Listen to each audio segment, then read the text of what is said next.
Welcome back to our Borough Walk. This week we start with a Norwich fan's tweet, and he simply says this: Norwich lost to the soon-to-be champions.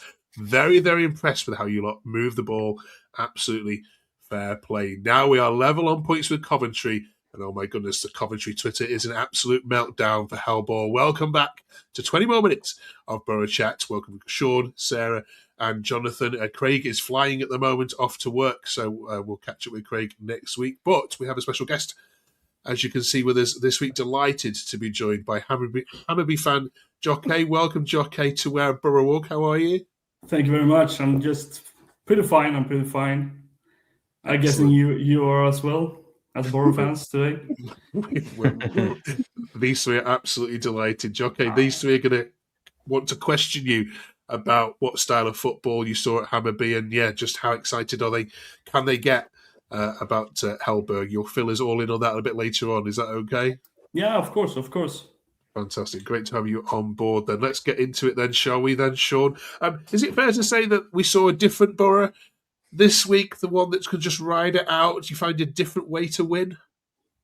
Yeah, definitely. I think we heard the comments from Mr. Hellberg at the end of the match, who said it was it was ugly, but beautiful ugly. And I would go along with that in the second half. We really had to dig deep. But if we are going to get out of this league, and I know we're all very confident, it is still an if, we're going to have to pass tests like that. And as much as we've moved the ball beautifully in other games, we do have to grind them out. And I think that was one of them yesterday. Yeah, absolutely. That was echoed across social media, I think, as well. Thanks, Sean. Sarah Ben says, this team is everything that last season's team wasn't. We show determination and grit. We barely crumble under pressure, and we always find a way to win. What an effing win that was. And in terms of, I know it's only 1-0, and you could argue it's against a bottom of the table side, but was that one of the most pleasing wins you've had as a Borough fan? Definitely. It seems strange because we, like you said, we didn't have any of the ball like we did in previous games. We didn't have the possession levels we had. We didn't have our own way, but that's what's impressive about it, because it is a different way to win, like Sean said. And for me, I mean, they were very physical, Norwich, and they really came and did a good job. They're in super form, and they were strong. And and the guy up front, Makama, I can't remember what he gave. He was a handful for sure. But we ground it out, and I think like that shows a different side to our game that wasn't present previously and wasn't present last season. So the players just this team is a team, and there's a lot to be said for that. You know, I think Hellberg spoke about in the press conference in the week that, you know, maybe we don't have the individuals that some of the other teams have, and we can talk about Ipswich and Coventry. They've got potentially some better individuals, not better than Hackney, but we'll come to that later. But it's the team. It's actually the team, the group as a whole is really, really performing well. So I loved yesterday. Loved everything about it. Yeah. Jocke, could we come to you at this point and just ask you about the teams that Hellberg set up for your side? Are you hearing and reading what we've said here, very similarities to how he set up with you guys, that found different ways to win? Yeah, exactly. Starting with the 4-3-3 formations, of course. I see some lots of similarities with them, because the triangle play in the middle, you can see a constant triangle formation. You always have 2 passes options, preferably forward in the field. And the first 20 minutes, he came out with such an energy with the players. He called it the crowd 20 in Hammarby. So he wants to have the energy from the audience. So they play very aggressive in the first 20. Okay. Yeah. Super. We should say happy birthday, Kim, as well, shouldn't we? What a win. Right. Now let's talk about Hackney for a little bit then, Jonathan, if that's okay, and switch gears a little bit. Mike says the only downfall is that Hellberg is going to be the Championship Manager of the Month and Hackney Player of the Month, and of course you know what that means for the next game. Is he, Jonathan, the best player in the Championship at this current moment in time? Well, of course, I'm going to say yes. I see him play week in, week out. And look, he just gets better and better. And I mentioned it last week. His dynamic now is, since Hellberg took over, is his directness. And he takes the ball and runs past players. And, so he takes players out the game. He therefore creates more space. He creates more opportunity. I get it. Sometimes his passing is off. Sometimes, he might have an off half or an off 20 minutes. I get that. But that's just normal in my book. The lad's 23. He's not fully developed yet, but crikey, he's one heck of a player, and I really enjoy watching him at Boro. Yeah. Sean, do you agree? Oh, definitely. He's got pretty much everything in his locker for a central midfielder and a young one at that, as Jonathan said. I mean, just hitting that ball like he did yesterday, barely looked up, knew where the goal was. He's got a bit of physicality, a bit of tenacity about him. Sometimes oversteps the line with a yellow here and there, but that just shows his passion. Drives forward, great dribbler, great passer. He's just so silky, and he looks really smooth when he's doing it as well. So, yeah, I could wax lyrical all day about him, but yeah, he's top draw. Yeah, you know what it reminds me a bit of? Last season we had Doak, and Doak used to take players on down the outside in a very traditional wing way. Well, now we've got Hackney taking players on. And I have to say, last season, if you'd have said to me, will Hackney be taking the ball past players? I would have said, no, he'll be passing nicely, but that'll be it. But the fact he's added that to his game is quite a surprise to me and really welcome. Yeah. Only 24 hours before the transfer window shut, so we, hopefully we can still talk about Hackney. Sarah, there's no rumours that you're hearing that, he's going to be a Boro player, isn't he, come Tuesday morning? Yeah. 100%. And he was asked about it after the game yesterday, and he said, no, he's loving playing for this manager. He said that.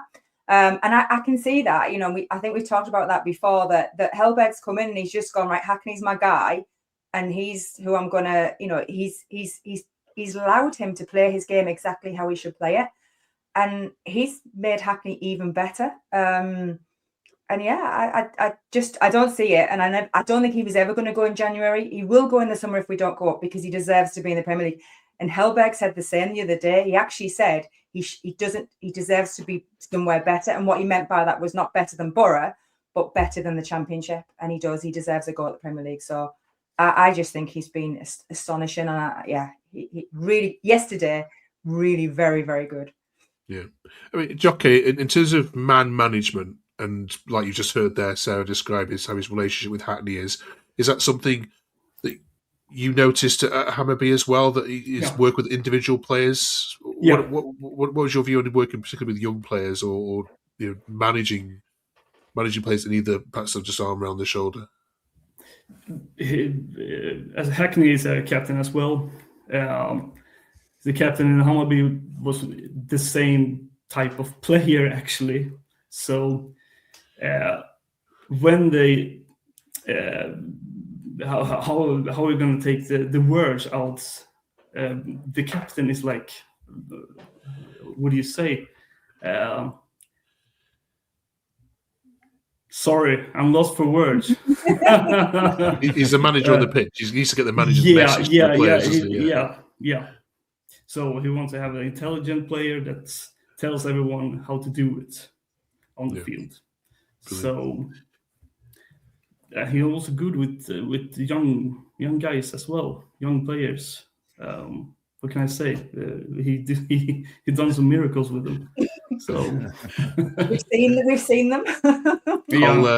We'll come back and ask you about his weaknesses in a minute, Jocke, if he's got any. And where were you frustrated with? So think about that one. Jonathan, a quick cameo for Sarmiento. I think he came on with 5 minutes to go. What do we think?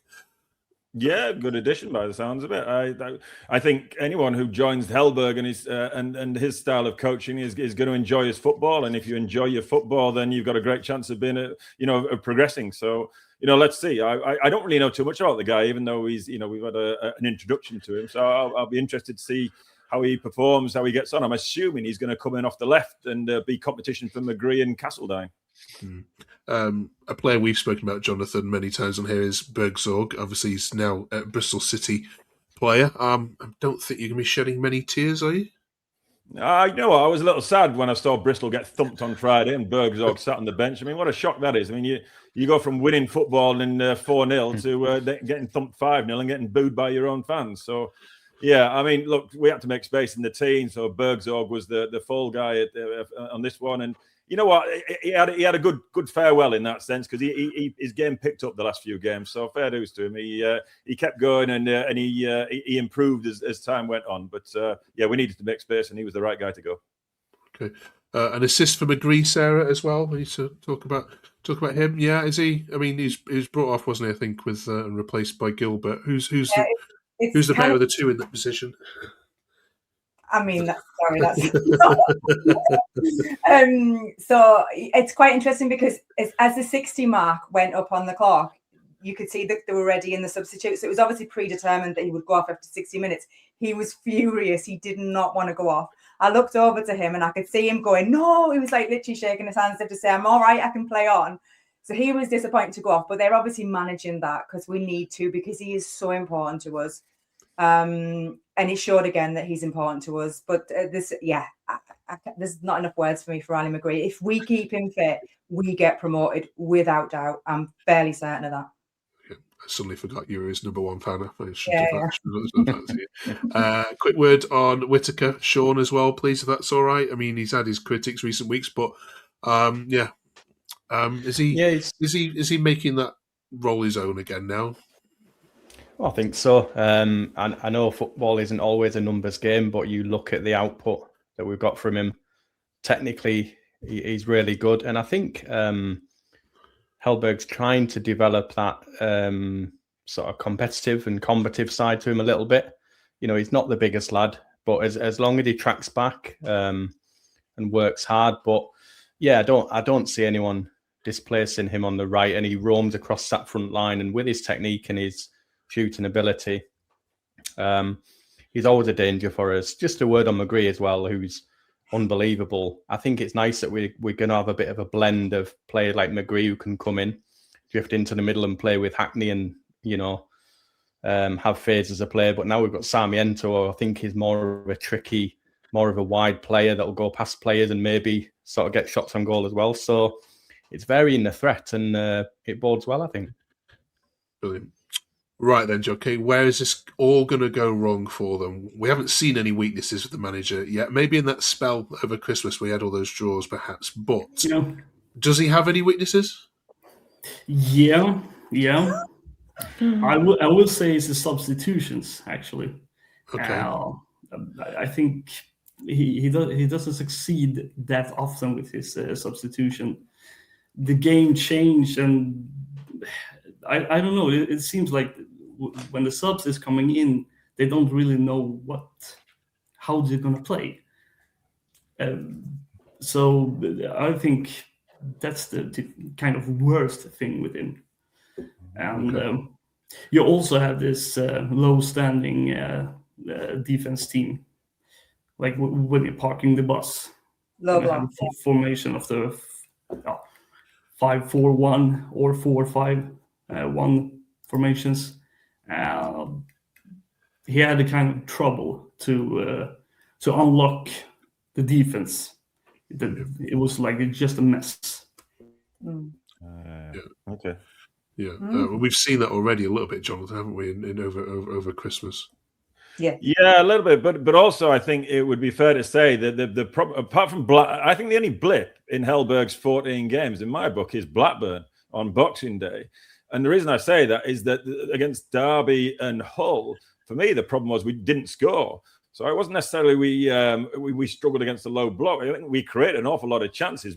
They weren't good enough chances for it to tuck the ball in the net. And once we found our feet again against Southampton and thumped them 4-0, we were back and going again. So it'd be interesting to see, because I guess there's quite a lot more of that to come, is the low block and the part of the bus, and to see how we cope with that. I mean, he's found a way in majority of his games and not found a way in 4 of his games. So it'd be interesting to see if what you say, Jocke, comes true and it comes back to haunt him again. Yeah. Absolutely. I was just going to say what Jocke said there is it resonates as well with starting really quickly with a high tempo, because we've done that on quite a number of occasions, and given our record of when we go in front, we rarely lose. You think back to the games, particularly the Hull one and stuff like that, where we blew them away. And we do start with a high tempo, and it does get the crowd on side. So you can see that is a predetermined tactic, can't you? A word for the atmosphere yesterday as well. It's the best atmosphere this season. Even, is it better than Birmingham? Maybe. But it was really good yesterday. And you could see that the fans are starting to really believe. And the last 20 minutes or so were as good as I've seen outside of cup games in recent years. It felt like the crowd knew they needed dragging over the line, didn't it? It was like they knew they needed that. Well, the Coventry goal, the QPR goal went in at the same time as Preston scored, I think. And then it literally ran the ground. Everyone obviously got word about that. And then everybody just went, right, we've got to get these over the line here. And that's what it took. And tremendous, absolutely tremendous. It's interesting, isn't it? Because, like you'd say against West Brom that Friday night, it was, if you like, it was the players who dragged themselves over the line. Of course, the support was fantastic, but it was the players. Whereas I got to say, yesterday, you felt the fans played a big part in kind of just helping us just get through those 95 minutes, 94 minutes, was it in the end? It's I think they played a huge role yesterday. Brilliant. Right, still to come then, we're talking about who's the worst ever manager for Boro, and plus our January player of the season, plus we're doing the A to Z of N. After that, Jocke, these three are going to hammer you, if that's okay, no pun intended, with a lot of questions, if that's okay. So we'll drop you off the screen just for 5 minutes or so and bring you back in, if that's okay, fella. Of course. Thank you so much for that. Right, you three. Who is the January player of the month, please, Sarah? This is really tough. There's like 5 I had on my list, but I'm going to go with Malander, purely because 5 games, 5 wins. We've shored up at the back with a few clean sheets. He just looks such a player. Yesterday against Norwich, he was pretty excellent, to be honest. And his passing is good. The way he's calm. He had one bad half against Stoke City, and other than that, he's been absolutely on the money and such a find. But I could have said another 4 players, but I'll leave it to the other chaps if they have a different person. Sean? There's plenty of candidates for sure, but I would have to give it Brown, only because I remember the feeling of when Britain got injured and I thought, oh, blimey, he's been so consistent week in, week out, never put a foot wrong. At the time when Hellberg came in and we were going to sort of 4-2-2-2, he was so important on that fullback role of providing the width. And I just thought, as much as don't hate me, Sarah, as much as Ayling has been fantastic in the middle, I just thought, is he an able deputy at right back? I didn't really see Alan Brown turning into Cafu, but he's popped up with goals, assists. He's been magnificent, and it's such that we've sort of like not really missed Britain, and then all of a sudden he's back on the bench, and we're like, oh, he's back. So yeah, Brown for me. Okay, Jonathan. Yeah. I had Malander, I had Brown, I also had Ayling, and I had Hackney as well. I think they were the 4 that kind of stood out to me. Hey, Super. You know what? I had Conway, but I ditched him because of Derby. So that was even though it was Jan first, but Derby took him out the frame in my book, so he's missed it for that one. So yeah, between them 4, I think Ayling's in with a good shout, and Hackney's always in with a shout. But Malander and Brown probably because once Britain went out injured, we probably thought we were up shit street for a little bit, and he stepped in, and you wouldn't notice, to be honest with you. He's done such a good job. Yeah, but he played at Derby, didn't he? So Malander didn't play at Derby. So okay, all right. Right then, Sheffield United up next Monday night. Please join us for live Where Boro Walk next Monday after the game at 10 o'clock. We'll have Sean, Jonathan and Craig with us. Sarah, you'll be at the game, of course, so if you want to dial in on the bus home, that'd be great, but it might be a bit noisy. But join us for that, please. Where Boro Walk live next Monday following the Sheffield United game, of course, live on Sky. There's a bit of a link there because we're talking about bad managers. Next, who's the worst manager? Of course, you might be meeting up with the answer to this on Monday. Sean, with brevity, please. Who for you? I mean, there's some obvious candidates: Strachan, Monk. They're the obvious names that crop up. I know that he was pragmatic. I just didn't enjoy the football under Pulis. Yeah. I really struggled with it. We had Adama Traore and we didn't make any bones. We literally were just, as a team, passing it to Adama and hoping that one of his slalom runs ended up with something. yeah, Strachan was really bad, and some of the players we had in were really, really bad. But I actually felt that as a person, I heard the story that he waived his fee for being when Gibson got rid of him, and that for me, you know, and we heard Steve Gibson actually in like a evening with say that he took the defeats really badly. Strachan, he'd draw his curtains, he wouldn't speak to anyone, and he was quite. So at least he cared. So for that, I'm probably Monk or Pulis. I'll probably go Gary Monk because of all the money he squandered. Okay, Sarah. No, it's just that Pulis for me. Just again, Strachan, Monk, Wilder. Wilder just because he was an idiot, but I think Pulis because of that exact example. I think that season I sit in the north stand, so we don't stand there, which is what it is.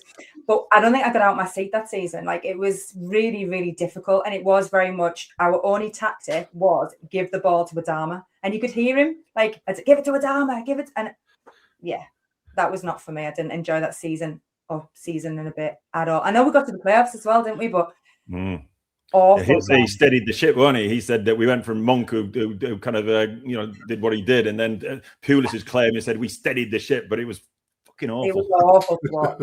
Do you know the worst thing as well? We were pinning our hopes on a player that was so unintelligent as a footballer that he had to swap flanks to listen to Pulis's instructions during the match, and that's not even a joke, is it? Been playing in the Premier League for years, though, hasn't he? Well, true. Yeah. Okay, Jonathan. No objections to those Well, I've got to add Woodgate, to be honest with you. I thought we were a bag of shit under Woodgate, and I have to say the Barnsley away before lockdown was horrific, and he was in charge, and it was one of the worst performances I've ever seen. So I didn't walk out. I have to say I walked out of a couple of Pulis games. I couldn't stand it, but Woodgate as a very good shout in my book. And you know, if you want stats, you got Madron, Murdoch, and Mackey, who they've got the worst win record for the Borough. But Madron and Murdoch were when Borough were going down the pan, and Mackey was back in like the 1920s or something like that years ago. Anyway, there we go. Okay. Right, still to come then, we've got our A to Z for Ed. Find out why Craig has nominated Norwich for getting in the A to Z of Middlesbrough. That's all good to come. Sarah's going to share that with you, I hope, Sarah, at the end of this particular record. I'm going to disappear and let these three find out lots more about Kim Hellberg with Jocke. Thank you from me for watching. Do stay on and now watch Where Borough Walk Extra Time with Jocke from Hammarby. Thanks so much. So, go on, let's do N then, because my N is Nout. I got a few, but I don't know. Go on. I think probably you guys have got way better than what I've got. Sean, you go. Well, I've got a few, but they're not exactly celebratory. They're just what I could think that was tied in with the club, but not many players. There was like literally Negredo or Emilio Nsue was about the only ones that could manage. There's a manager in John Neal who took over after Jack Charlton. But I was thinking North Korea. Because yeah. Now this wasn't on your bingo card, was it? North Korea in the Borough A to Z. But in obviously in '66 there was the match between North Korea and Italy, and I think made us even more famous the fact that North Korea won 1-0 and stunned the football world. So yeah, there's North Korea, and also I've got the no show at Blackburn, which was obviously quite a big. Oh, okay. That's a good shout. So they're mine. I just had to add to that. I just had Nugent with Nsue. I mean Nsue, who then got dropped for Anthony Barragan, which we won't even talk about. But yeah, I think Nsue having a great song as well. Really enjoyed that song, and N is rubbish. But surely we can't put in a Borough A to Z North Korea. That just yeah. You know what? I've got two more that are a bit like Sean's thinking, and then so not players. So I've got 9, and the reason I've got 9 is Borough 8, City 1, so 9 goals, and that's really tenuous. And then the other one is Newcastle, believe it or not, for Scottish and Newcastle, who were part of the consortium that bailed us out in '86. So yeah, that's the other one. So there's Northeast as well. Northeast. Still can't put Newcastle in though. That's like exactly. Don't knock back North Korea for Newcastle. Don't do it. I actually prefer no show. I like that because the no show at Blackburn is a biggie. So I reckon no show is much more relevant to. I'm happy to put that in. I think you've pulled one out there. I think you've saved N there, Sean, with that one. Yeah, I love it. Oh, hang on. Whoa. Need to give Craig's. Sorry, Sorry, Craig. you forgot. Oh my word. Ooh, can you imagine? I have to read out Craig's statement about this just for the record. So Craig has gone for Norwich City. So you might be wondering why. Not because we beat them yesterday. So I'm just going to read out what Craig said. So they gave us a christening, a wedding, birthday, bar mitzvah, and Christmas presents all in one when they practically gave us the Yorkshire Polo for pennies. I don't know what the Yorkshire Polo is, but I think you might guess. That man with his piercing blue eyes, a jawbone from the gods, a head of hair like Thor. The man covers every bit of grass, leads the team like Achilles leading the Greek army into battle. His passes finding his teammates with laser-guided accuracy, and the way he controls the football and caresses it with the softness of touching a beautiful woman. I can't even read this out. 6 million for 341 appearances and a lifetime of memories. Thank you, Canaries, and thank you, Delia. I went and bought Delia's home baking book when we signed him and baked a Victoria sponge so light, so sweet, and so moist it's never been seen before. Even so much there was a knock at the door and a handshake from Paul Hollywood. Johnny Howson and Victoria's sponge gets my vote for Norwich City.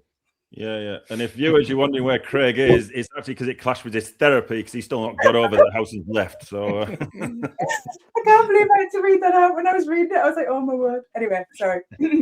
all right, okay, really good. Serious stuff now. Right, Jocke, I think it's your turn now. We should chat with your Hammarby, Hellberg, and everything else, and give us some insight into what you know, what you think, and what you've seen. You know what? If you don't mind, Jocke, could I just ask quickly? Your kind of time with Hellberg is all Hammarby time. What's your history? What's your knowledge of Hellberg? The first time I heard about Kim was back in 2021. Sorry, not 29. He was an attacking coach in Norrköping, and he got himself a name over there because that year the strike in that team won. He won most goals. Okay. Goal scorers. So after that, he was a name among the journalists and everything. So 2022, he went to Värnamo, took over as a head coach. They were like they were destined to come last, but they came 10 actually, and that was a big surprise. And the year after that, they came in the 5th place. Oh. So therefore, everyone wants to have Kim Hellberg, and we got him. So that's my kind of history with him. His team in Värnamo, when I was head coaching them, they beat us all the time. Right. We couldn't get a grasp on anything, what they do, how they play on the field. One time they stood low, one time they sent long balls on the strikers.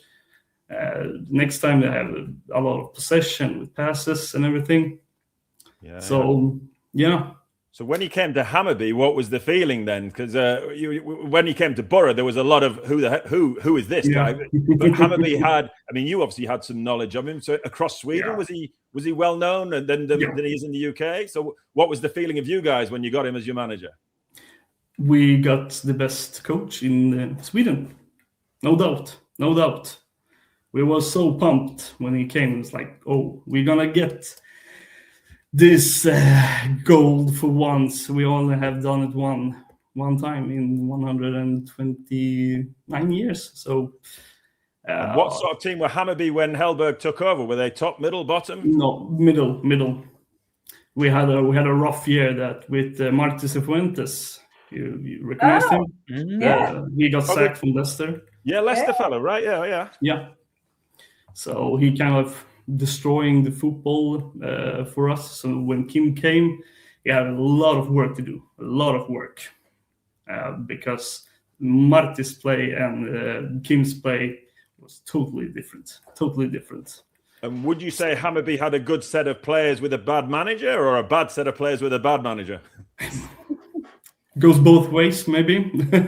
We were just in the start of doing some changes, how we're gonna run our club with strategies and everything. So that was kind of new. So the switch came there actually with Kim Hellberg on it. So Yeah, it was a quite bad team actually. Okay. But they got sorry, better. and how long for what did you notice an immediate change? Did it take 10 games? What did it gradually progress? What's your memory of Hellberg and how he evolved with Hammarby? From the start, we did so much mistakes. Oh my god, we got so many mistakes. We got goal against us. We lost games because of it. We lost crucial points. So it took like 12, 13 games maybe. And after that, we saw some implements that getting better, and better. It's interesting because that's what. Sorry to interrupt you, but that's what we heard when we heard from the Hammarby fans in the beginning. It was like, be patient, wait, don't worry. I mean, I'm very patient. This guy is like he just did the ground running. But also, I suppose when you just said that, he took over a team that was already second in the league. So he probably didn't have to make as many. I mean, he did make quite a few changes, but he also went 1-0 down within the first minute of his first game. Yeah. And must have been thinking, oh, crikey. But yeah, I think, it's interesting that all I kept hearing from Hammarby fans was just wait. Don't get upset when he has a slow start. He will have a slow start, but it will be fine. I mean, if this is slow, then I can't wait, to be honest. Yeah.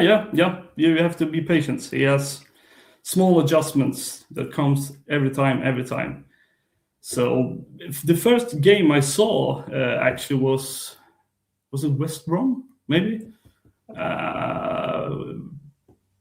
I saw like, okay, I see some stuff that comes with Hammarby, but last game yesterday, there was so much things that we done in Hammarby with pressing play, how the 6-8 and the 10th in the middle, how crucial they are in the turns, and how they do some crosses passes between the defense part behind the lines, and the wingers they're running. I was actually Britain. It was quite good yesterday. I like that guy. So I saw a lot of things. Well, the difference was, I think, your goalkeeper and your defender, they were throwing a lot of long balls. Is your defense line, are they good with the feet, or did you assume they are quite bad? Yeah, I think yesterday was not reflective of the previous games, let's say. I think we definitely didn't do some of the. But I would say that our defenders are. Melander in particular is good with his feet. Ayling is definitely good with his ish. Yeah, but he is, and I think definitely the keeper maybe is a bit of the issue, in the sense that he's not what you would call a natural sweeper. Yeah. So he's definitely not that. But I think he's working on that, because I see him trying certain things, but that will be something. We brought the goalkeeping coach, I think, from Sweden as well. So I don't know how much you know about him, but I'd be kind of keen to know about. I'm keen in particular to hear about the coaches. We got Cellini, of course, and we got, I can't say the guy's name. I can't say the other guy's name. We brought in anyway. I'll think about it in a second. And then obviously the goalkeeping coach. In fact, the other guy was caretaker coach at Malmo till recently, I think. Yeah, exactly. He was an interim coach. Yeah, that's right. So what about those guys? What to know about them? Mervan, I don't have a good grasp of him. He was playing with he was a coach with David and Kim in Värnamo. Right. Okay. So no, I don't have so much information about him. All right, but David. David is like the horseman of Kim. He's a very nerd. He's a football nerd. He always seems to have his head in a screen and looking at the game. Yeah, I'm fascinated about that guy. He's like Rain Man. For sure. Yeah, exactly. And that was the thing how they came across each other. David was looking when Kim was coaching a Division 6 team. And from school, he just went there and just talking nerdic football with Kim. And Kim has kind of the same, how he sees on his football philosophy. So they just match. And after that, they have been together. And Jocke, can I just ask as well? We've seen since November, we've seen I think 3 different formations already. There's pretty much the 4-2-2-2. We've seen 4-2-3-1 in recent weeks, and then yesterday, and I think the match before as well, was more a 4-3-3, which is great for us. It shows that he can adapt. We've had coaches before that are very rigid, got their own ethos and refuse to move away from it. Is that something that Hellberg did? Did he adapt, or did he have a go-to formation? Or the standard was 4-3-3, but he was switching formations. It depends on the opponents, because he wants to have the best. How do you say? If a football player is like, his best thing is to run and just want to bring hell to the players, and we're facing a team that adapting to that. So they were changing formations. Also, the starting 11 changed a lot. It was impossible to know which 11 is going to have. So he's adapting depending on the opponents. So I have to say that's synonymous, isn't it? We hear a lot of that in his press conferences. People get very attached to a formation, a number, or whatever, a certain set of way of playing. But actually, Hellberg always seems to answer it. Well, let's see what the opposition do, and then let's see, what pockets of play. And actually, he seems to give the players 3 or 4, 5 different scenarios, and allows them to progress in the game and choose from it. Does that sound familiar? Does that? Yeah. 100%. He talks about that's what they do on the training ground. They teach the players how to react in game. So it's like, not that they are setting up one particular way, but they might set up that way to start with. But he's really coaching, or they are coaching the players to adapt when inside the game. I think that's an incredible way of looking at it. And it gives them a freedom. And you can see the players are loving it.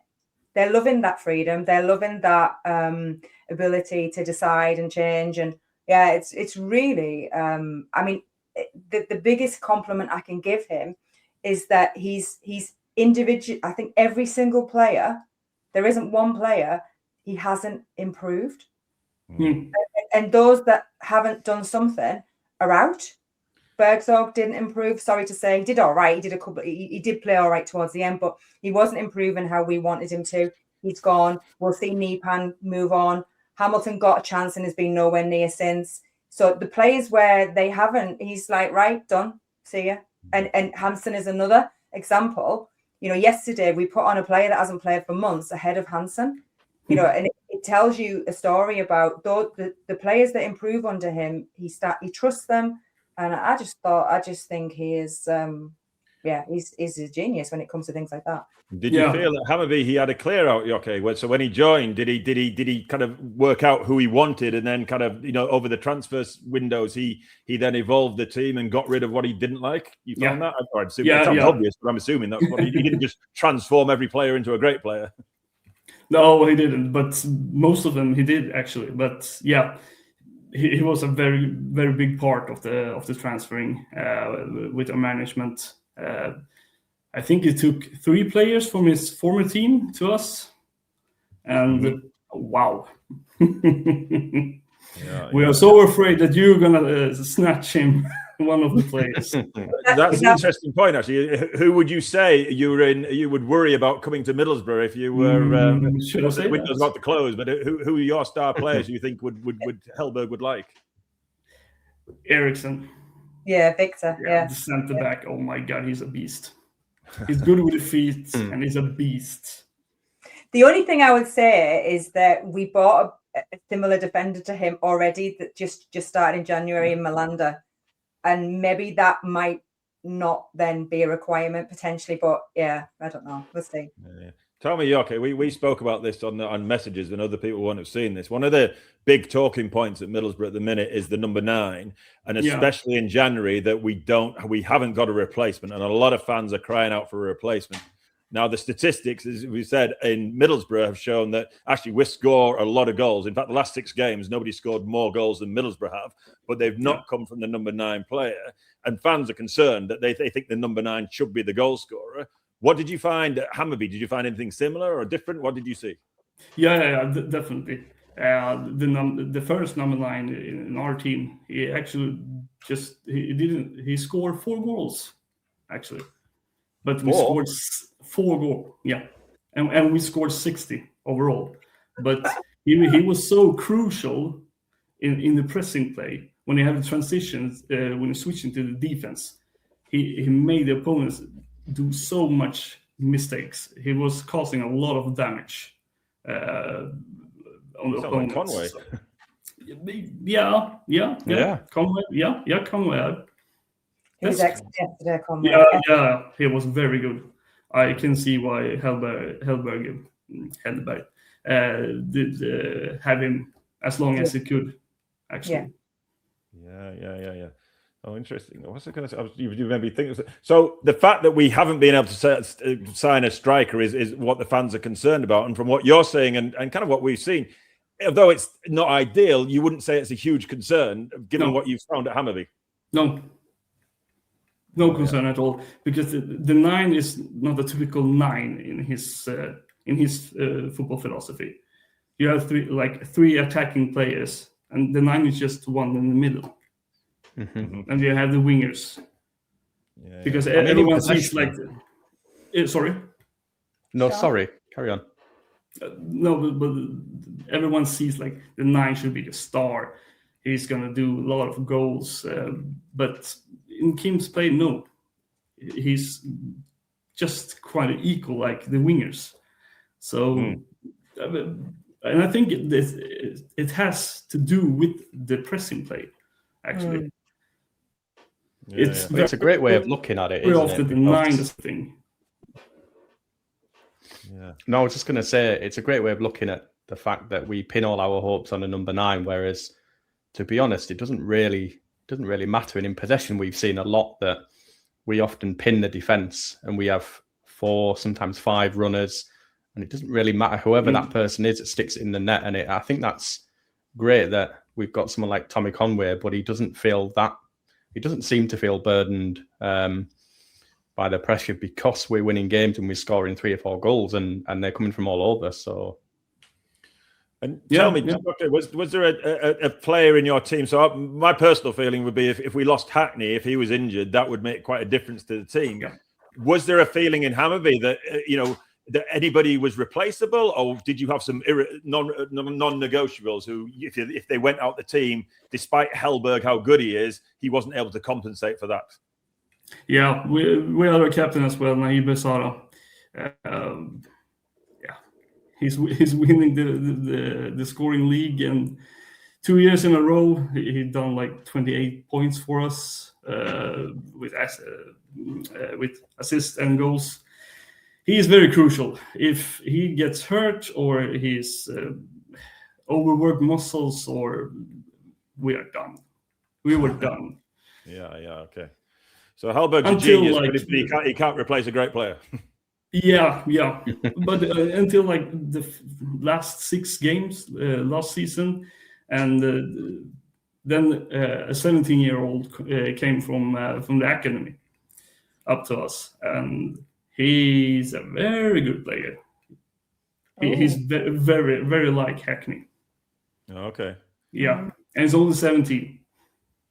Yeah. So, but that part was crucial. We have a 17-year-old striker that we understand Hellberg's quite a fan of. So interesting that he thinks that, he's willing to take those risks, let's say. Who is it? Is Strelic? No. Strelic is. What did you think of Strelic, actually? What did you think yesterday? I mean, it's difficult because he's been out for a bit, but your thoughts on Strelic? Yesterday, he didn't come to his right, actually. fumbling with the ball, but it was also you were standing low. Like the last 15, it was just a struggle. The last 15 minutes, as Kim said, it was ugly to watch. Yeah, it was. Yeah. It was. And Kim has a reputation for promoting youth and going to the younger kind of Hammarby players, or versus senior. It was a good mix. It was a good blend. Or what do you think? A very good mix. He wants the older players, like they're gonna the intelligent players. They're gonna run everything. They are the link to everything, and they coaching the young ones as well. So they're mixing a lot of mixes. You can have 3 18 years old guys, and you can have 3 35, and something that in between.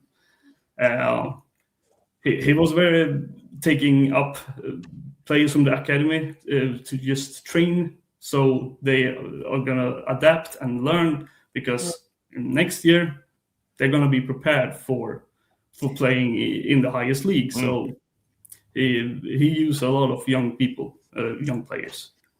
I have a question about obviously Hellberg moved on with after 2 years. Obviously, I mean, I'm amazed how happy the Hammarby fans are for him. Like, not that I wouldn't be. I mean, I feel like I would be the same, to be honest, because I like him that much. I just want to see this guy succeed, because if anybody deserves, I mean, this guy loves football. It comes across in he's just thriving at the minute. Yeah. Why are you guys so happy to see him at another club? Most of the people are happy for him. There's some that, okay, you let us down this year, but most of them, it's because how it is as a person. It's like you can't say something bad about him. Everyone likes him, even the worst rival to us. It's like, why do you have this coach? Because he's so likable, and his football is his passion, is his life.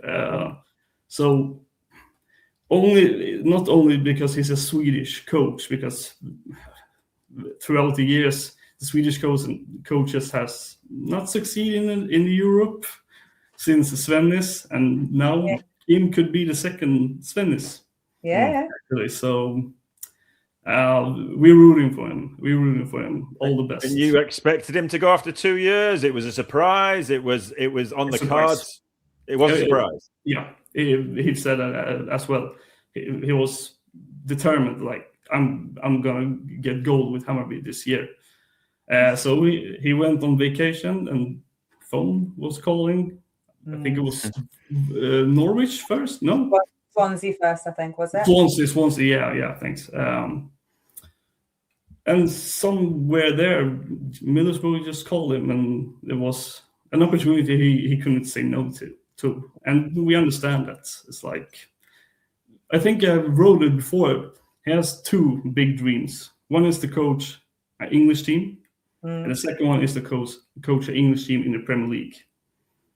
Yeah. By going to you is like, in 6 months he can manage his 2 biggest dreams. Why wouldn't you take the chance? So why would he never leave us? I mean, he should never leave with those kind of things going on, surely. Yeah, it's a good point about ambition. Is that clearly he's a coach with ambition, but he's a coach with loyalty as well. So do you think he can fulfill his ambitions with a club like Middlesbrough, in the sense of if he gets to the Premier League and does well in the Premier League, or do you think he's a coach where if, say, a Manchester United or a Liverpool come calling, he wouldn't be able to resist? No. He would turn it down, I think, actually. Jocke, what if... I'm serious. I'm seriously. Can you imagine, not that we want it to happen, if his trajectory continues, if the Swedish national team came calling, do you think, is that something you could see happening in the future, or? Yeah, yep. Okay.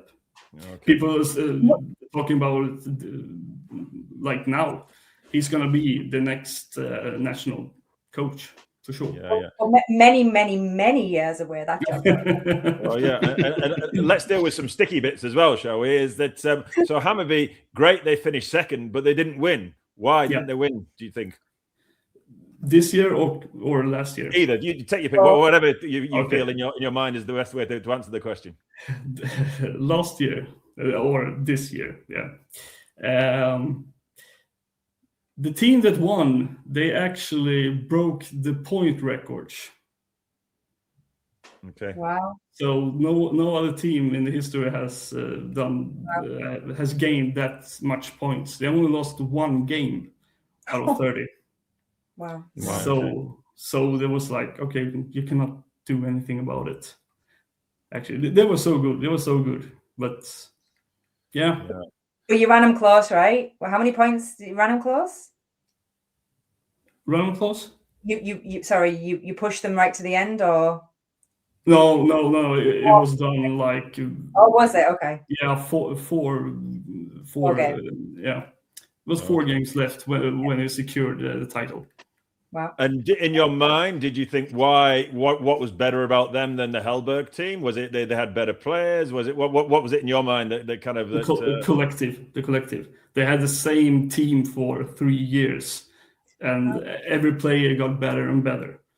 So they were very loyal to the play. Everyone was doing their part, and they didn't play the best football. To be fair, they had a lot of just throwing balls in, hope for the best, and bouncing on. Yeah, yeah, actually. So they didn't play the best football, but they managed to win in some ways. But they were hard working. Just hat off. Yeah. No, understood. Fantastic. And you said there about you think Manchester United and Liverpool come along, he doesn't go support them. 1, why do you think that is? And 2, who's his English team? I don't even know if I know this. Who's the team he likes from England? Do you know that? No, I don't know. I don't know actually. He feels like a Manchester guy, but I'm not sure. But he has the soft spots of old English arenas. Yeah. He loves them, like, yeah. And you don't think a bigger club comes and you want to go? No, because he's in a project right now, and that's what's driving him. He wants to go. It's like it's his little child. He's like, I want to see the child grow as fast as possible. So I want to be on that development. Yeah. So I think you will have him for at least 3 or 4 years. And what's your expectation from what you've seen at Hammarby? What would be your expectation as how far Hellberg could take a team in England? And forget it's they're Middlesbrough. How far would you expect it to take Middlesbrough? He will take you to the Premier League. And in the Premier League, what do you think it would happen? Yeah. When? No, what do you think? Do you think he would succeed in the Premier League? Do you think he would struggle? Do you think he would have to adapt, evolve? I mean, I know it's a different league. I don't know. I'm just curious. You think he can go all the way in the Premier League? Not all the way, but maybe top 7. We're not expecting to win it, but just yeah, it's juxtaposition is. I'll set the extreme, and then you kind of bring me down. No, but somewhere in the middle. I think his football is fantastic. I haven't seen any team play that kind of football, and it's new thinking, refreshing. So, yeah.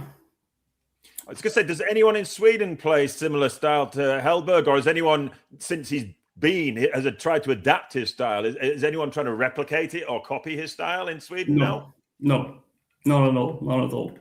Everyone has their philosophy in the coach, but no team or no coach has quite even get close to his play. So, no, his style is unique.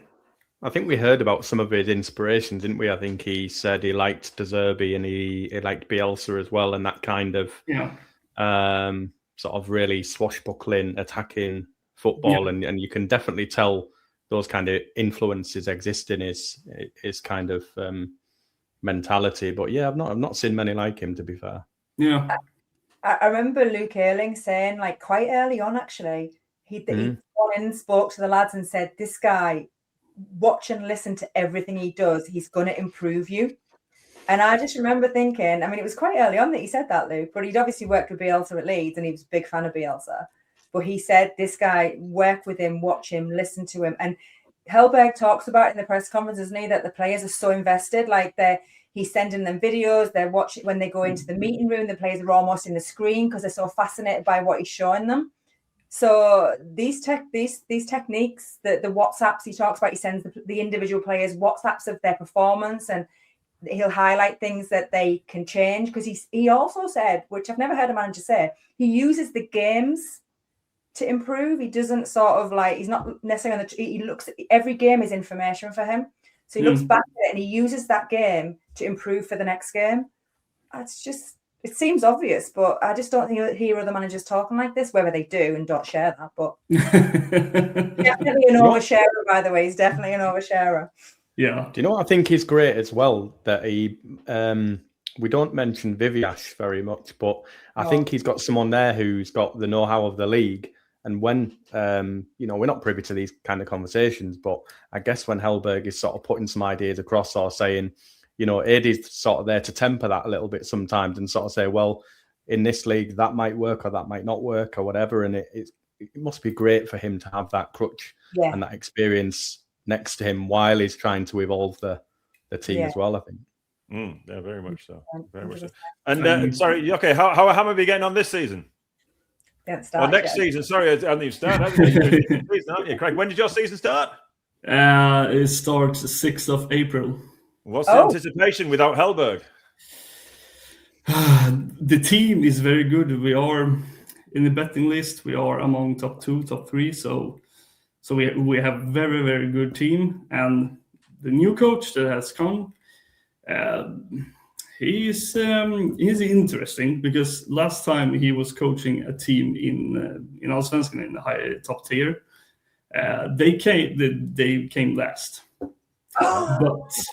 But all the numbers, they have the highest XGs. They were having most shots at goals. They were creating most chances, key passes, everything.